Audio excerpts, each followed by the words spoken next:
Hello, guys. Guys, I missed you all yesterday. It was a matter of like either you do this or you do that, and I just had to like miss out. So I'm super sorry for missing out on yesterday's live stream. Welcome to today's live stream. Hope you all are doing fine. Hope you're doing great. Hope you're having a wonderful time. Hope the holidays is not like choking you. Anyways, guys, today we are going to be talking about the commercial pilot license because you all have been asking about it. Hi, Over Wisdom. Nice having you here. I'm giving you a special thumbs up. Don't forget to give me my own thumbs up. Yeah, you're the first, actually. You're the first to come for today's live stream. Thank you so much for coming on board. Nan, shalom. Welcome to today's live stream. You guys have basically been asking about the commercial pilot license, how to get the commercial pilot license, what you can do to get the commercial pilot license, and everything concerning the commercial pilot license. I put down my own questions, some things. Hi, no, you're not the second, you're the third to comment, actually. Busal, welcome to today's live stream. Nice having you. Don't forget to give this video a thumbs up, and hope you guys have been following up the series. The thing is that I'm going to be taking in some questions today because I did not actually do a post concerning the questions that you guys were supposed to ask questions concerning the commercial pilot license, because for the last some days you guys have been saying we should talk about the commercial pilot license, how to go about it, how to get it, and all that. So basically we're going to be talking about it today. So guys, if you're new here, this is Princess Anu-TV. We talk about aviation, motivation, and adventure. And if you've not subscribed, please do me a favor, click on the subscribe button. Before we go ahead, click on the subscribe button. Hi, Timothy. Welcome on board. Welcome. Nice having you. If you can hear me, let me know in the comment section. You can hear me loud and clear. Welcome on board to today's live stream. Can you tell the steps to type rating of an A320, please? Actually, I've not gotten like an airline job now, so, and I've not done like my type rating for like the bigger jets. Hi, Christopher Erewa, welcome on board. So I've not done like my type rating for the bigger jets, so I cannot categorically give that will I say statement or words because it's a process I've not basically passed through. Like I said, in this channel I talk about experiences that I have, things I've experienced basically, and how I can help you guys go about your own so that you don't make similar mistakes that I made, and also not only making similar mistakes that I made, you don't also you can follow like a faster route. That's why I do this video. So I've not yet done a type rating on the bigger jets. I only have type rating on like the TB9, TB20, B58, and the DA42. Hi Zaria, welcome. So, and these aircrafts I just mentioned are kind of like smaller aircrafts that we use for training. Basically, you know, I'm a student pilot for now, so maybe when we are done and we are moving over to the airline phase, then I can give you more information concerning type rating and all that. Hope you do not mind. Jumai, you talk like a born broadcaster. Thank you so much. Toto is here. Welcome. Like anytime you're online, like there's just this hyper. Like I haven't deleted your bird, like something that can really like seriously, whenever you're online, like I feel so happy. So guys, we are just gonna be going like straight into the things we have for today. So the first thing I would like to tell you, let's define what a commercial pilot license is. Like the name goes, a commercial pilot license, a license that you can use to fly commercially. And when you talk about commercially, we are talking about a license you can use to fly for pay, for money.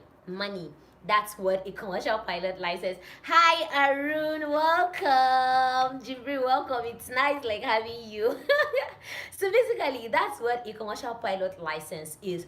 Now, what are the privileges of this commercial pilot license? The privilege of this commercial pilot license is that you can use it to fly for money. You can fly as a pilot in command. Let me use that word. You can fly as a pilot in command because most of the time people fly as co-pilots, like as a student pilot, maybe having, I can fly with someone just as a co-pilot, but now your commercial pilot license, you can fly as a pilot in command of an aircraft, now commanding that, like the PIC of that aircraft. That's what I mean, flying like a PIC of that aircraft. And you can basically fly cargo aircrafts, you can fly for the airlines, you can fly for fire rescue, firefighting, all those things. Hope you know they do fire rescue and all those guys that, you know, fly and they check, okay, fire is burning here, and they use, though most of these things are not done in Nigeria, but these things actually exist, not in Nigeria, maybe other countries, but they actually exist. So you can fly cargo, you can fly passengers,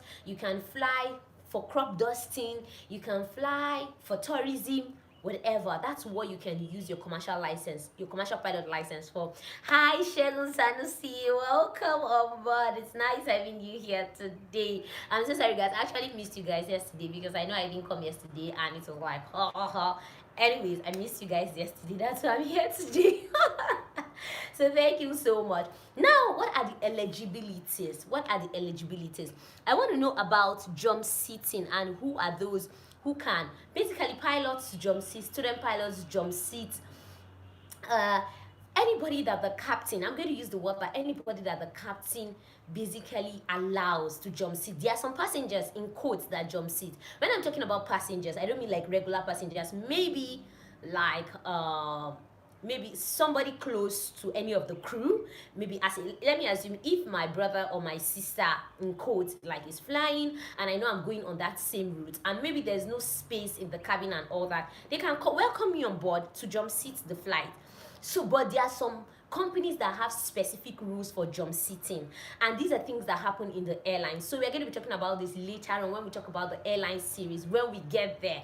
For now, sincerely, you can ask like airline pilots about the process in jump seating. I sincerely do not know anything for now concerning that, because airline, I just know that student pilots, like I have some of my friends that actually jump seats flights, like when they are going home, like student pilots actually, not just anybody. Student pilots, when they are going home, instead of paying the regular fee, you can jump seat as a student pilot. If the captain actually allows you, you can jump seat in flight. If he says, okay, you can come in, you sit, you just observe, and you're basically not doing anything. All you have to do is to observe and just observe. But other airlines like have their other airlines kind of have their requirements and all that, who to jump seat, who not to jump seat, and all that. So now let's talk about the eligibility requirements. The eligibility requirements for you to get your commercial pilot license is, number one, you have to be of the age of 18.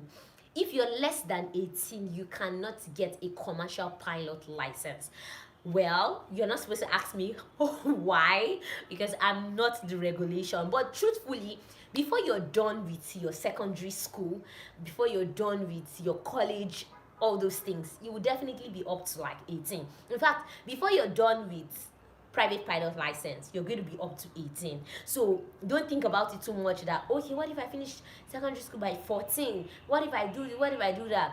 Trust me, the age requirement being 18, before you finish all those other processes to get there, you are already 18. So I think maybe it's because of maturity or maybe body wise, I really don't know why the regulation put it like that, but you have to be 18. And like I said before, concerning the private pilot license, though we're not talking about private pilot license today, but like I said before, concerning private pilot license, you need to be at least 17. So now for this one, you need to be at least 18 years of age to be able to get that commercial pilot license. Not just anybody, you need to be 18 and above. So let me precise that, 18 and above, not like if you're, I don't know the maximum age, but you have to be 18 and above. Hi, I'm glad I made it on time today. Madiza, welcome. This is the first time I'm seeing this name, Madiza. Are you new to this channel? Anyways, if you're new, don't forget to subscribe. And what we usually do when we come on board, we give this video a thumbs up and we ask our questions. So that anything that we can answer during the process before the next live video, we are able to like answer. So if you have any question, if you have any concern, flight school, how to get into flight school, Nigerian student pilots, aviation, all those things, you can ask them. And at the end of the video, we do like a motivational talk for ourselves, encouraging ourselves, and we are done for the day. And I give a shout out to everyone that joined me in the live stream. Basically, that's how the whole thing goes. So I'm just kind of like briefing you how the live stream goes. So like I said, you have to be 18. Not only that you have to be 18, you need to be able to read, speak, and write English language. Speak, read, and write. Because like you know, English language is the common francophona. I mean, how do they put that word? Well, it's a common language in aviation. Like, everyone has to be able to speak English to avoid issues. And you know that apart from the English that we all speak, we also have the aviation alphabet. I'm sure so many of us here already know the aviation alphabet: Alpha, Bravo, Charlie, Delta, Echo, Foxtrot, like that, like that, like that. You know how it goes. Why does NCAT that I have to be a science student to apply for the flight dispatch course? What if I'm good enough to catch up in the long run?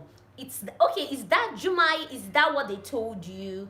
Let me know if that's what they told you, so I know where to touch your question from. The flight dispatch course, they say did they tell you that you have to be a science student? Let me know so that I know how to touch your question. So I'll be waiting for that reply while we go on in this. So guys, as I was saying, you need to know, at least for now, I think if you're still at home trying to like know how this whole thing goes, you can give yourself that opportunity to like learn the aviation alphabet. That's the like those ones I just called the Alpha, Bravo to Zulu. Learn everything till Zulu. Yankee, X-ray, Yankee, Zulu. Learn everything till you get there, because these are things you are going to use. French francophone ink. Oh, I get it. Thank you so much. Thank you so much for that correction. I really appreciate you. Thank you so much, guys. So the next thing, I've told you the eligibility, I've told you the privileges. Then the privileges basically is that you can fly for money, you can fly commercially for money. Okay, Juma, yes, maths, physics, and all. Okay, let me tell you the truth.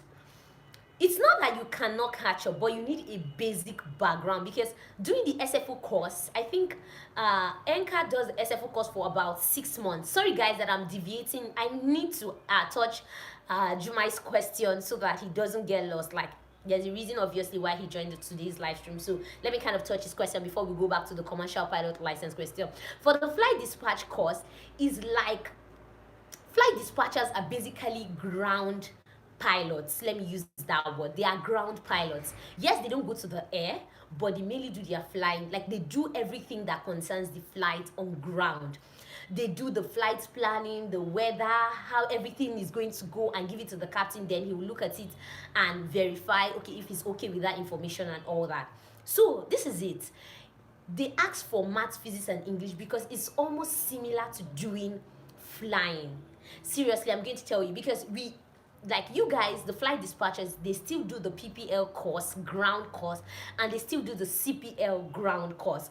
So we basically do the same thing, just that they don't do the flying part of it. And it might be, and it's shorter again. That's another thing. It's like, I think about 6 months. So it might take you time.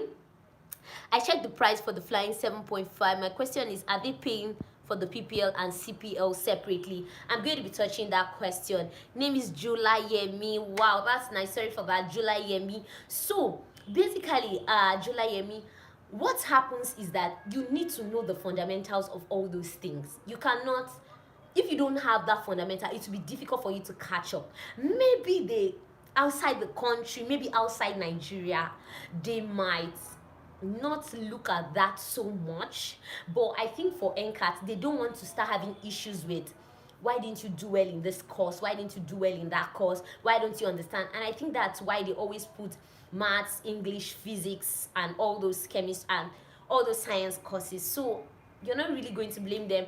I'm sure both arts and science people already have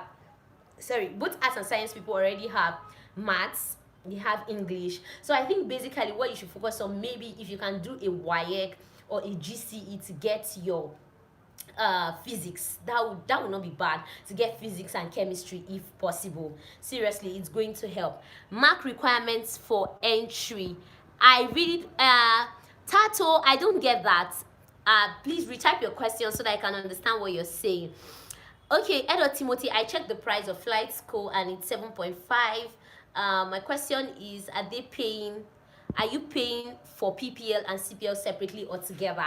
I think that price definitely you saw, it's the both of them together. It's not like you pay for PPL separately, you pay for CPL separately. If you pick the standard pilot course, whatever you see there in the package for the standard pilot course, that's how it is. The standard pilot course, which you know includes of the PPL, the CPL, instrument, and multi-engine rating. So you don't have any reason to like think, okay, if I pay now, will I still pay again? And don't forget that school fees also, your accommodation and feeding is in there, so I think it's worth it. I think it's like, so basically the question you're asking, do you pay for it separately? No, the two of them are together. But when you're resuming because of installments, because they want people to come, because they want people to have the privilege to come to the school despite the fact of not having the full money, so they will tell you to pay a certain amount, then when you come over, as you continue your training, you can pay the other amount. So Tato, I meant, okay, since maths and physics is needed when I apply at school, what marks do they want normally? Basically, you just need a credit. That's a credit. Okay, 50%. A credit in WAEC. I really don't know again. I think a credit in WAEC should be about 50. Is it 50 or 45? I sincerely can't remember. I finished secondary school like a while ago. So this is bad.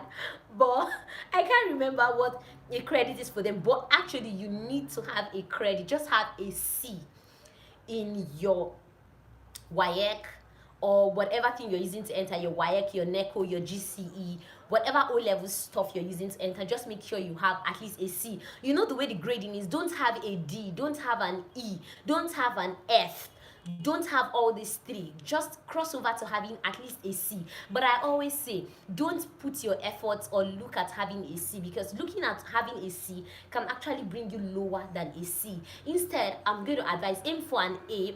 If worse come to worse, you fall at a B. If the thing is so terrible, you will fall at a C. But the moment you start aiming for having at least a C, you might fall below a C, maybe going to the D's, the F's, the E's, the F's, and you don't want that, because if you have a D or an E or an F, that result will not be valid. So the percentage, I'm going to do well to like check again, but sincerely I cannot remember. But because you know aviation, like the whole aviation thing is in my head now, and I know that cut-off mark is 75. So sometimes, and in university too, a D was like a pass, as in they don't consider a D as a fail, and a D in university was like 45, then a C was 50 and above, then you have the others like that, then an A 70. So I really can't remember how secondary school stuff forgive me about that. I really can't remember how secondary school stuff was, and I can't remember their grading, but just make sure you have a C. Does NCAT offer courses for flying hours for experience sake to get a job? Yes, they do, because I've seen persons that have come to, oh, you're welcome, Tato, you're welcome, thank you so much. I've seen persons that have actually come for hour building courses, like to build their hours. Just that for our building is always like very expensive. Vishal, welcome. Vishal, welcome to today's live stream. Nice having you here. If you've not subscribed, do well to subscribe. Very important, do well to subscribe and give this video a thumbs up. Basically people come for their hour building, but I think it's quite expensive, because most persons that come to do hour building, I really don't see them again. Like I don't see them around like later on deciding to do the hour building. Hi Ruth, what time do you start? I'm guilty to come late, but great work. Oh, thank you so much. We actually start the live stream. So guys, we just start by some minutes basically after 5, but from 5 to like 6 you're going to be seeing me online. Thank you so much for coming. So let's go over to some requirements that you need to get your CPL license. Like before, I told you eligibility, 18 years, you need to be able to speak, read and write English. Now let's go over to requirements. some requirements that you need to have for your commercial pilot license. I'm very fine. Thank you so much. Thank you so much. Most of the time, guys, that medical certificate has to be a class 1 medicals. In fact, in Nigeria, yeah.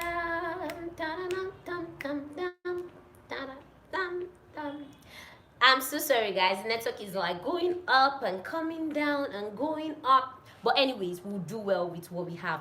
So basically, guys, you need a class 1 medicals. Not only a class 1 medicals, you need to have done your hour building. You need to have your PPL license. You need to have done the ground school work. Not only the ground school work, you need to be endorsed. You need to have done your PC. Somebody, your instructor would have endorsed you that you are okay and ready for the check ride. So when you do your check ride, boom, you got your commercial pilot license. Yeah, you got your commercial pilot license the moment you do your check ride. So guys, it's not that hard. These are simple ways. I said I'm going to make it as simple as possible so that you don't get it so complicated, because other days we talk about things that look so complicated. My question is with regards to how long does it approximately take to obtain your CPL as well as instrument rating and all. Okay, this is your question. Are you talking about it like everywhere in the whole world, or you're talking about basically Nigeria? Or anyways, the truth is, for NCAT, they'll tell you 2 years, but sometimes we spend more than 2 years due to maybe availability of aircraft or one reason or the other. Like personally, it took me about I think like 1 year to like get my PPL. Then I think it took, guys, once you've done your ground school, I'm so sorry if you're still hearing me, if you're still seeing me, it's important that I see you or that I hear from you, so that I know that my information is not like skipping. Because like, you know, live streams, sometimes you have like good networks, sometimes you have like funny networks. But anyways, we move, we continue. anyways guys, what I was trying to say is that it depends. If you're done with your ground school early, the flying will not take long. Like personally, thank God that my instructor was always available and there was aircraft at that time for me to fly. So personally, my flying took about just 1 month. If you're fast and you're done with the ground school work, the flying is not going to be hard for you. Trust me, the flying will be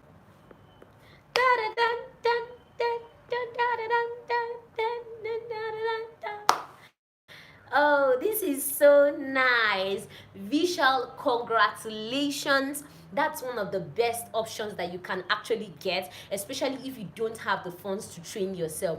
Going into a cadet program is just the best, because they give you stipends, or I don't know if Qatar will give you stipends, but I know they give stipends generally for people that train, because they don't want their students to think too much. They give stipends. Not only that they give stipends, you are sure of a job immediately you are leaving flight school. So basically, like, I'm happy for you. It's a good option.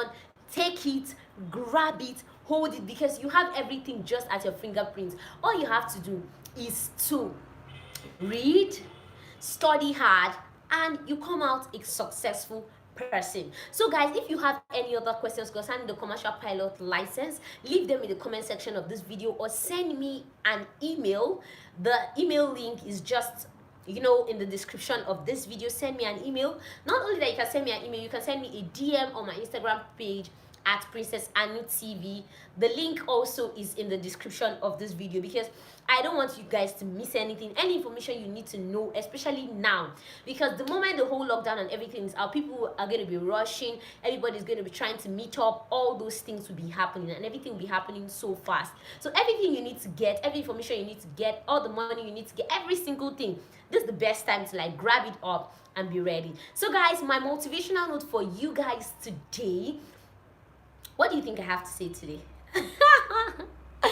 Anyways, my motivational note for you today is try new things. Try new things. You see, some of us, including myself, we always want to stay at the how will I put it, at the edge, like at the corner. We don't want to like go out and be our best and do like and explore greater things. But do you know what? Exploring things having the best of life, having an opportunity to see new things, to come out of that comfort zone that we are in, actually gives us a new definition of how life is supposed to be and how life is supposed to be lived. Don't remain in like one place. Don't remain thinking that, oh, I just can't go far, or I just can't do this, I just can't do that. Trust me, you have so much potential that is locked up in you, and if you try new things, you will get to know, okay, I think I actually like this, or I think I actually like that, and you keep finding out new things and new things every day. So guys, this is my advice for you today. Don't forget, be the best, do your best. Until we meet next time on this same channel, keep watching Princess Anu TV, guys. Bye.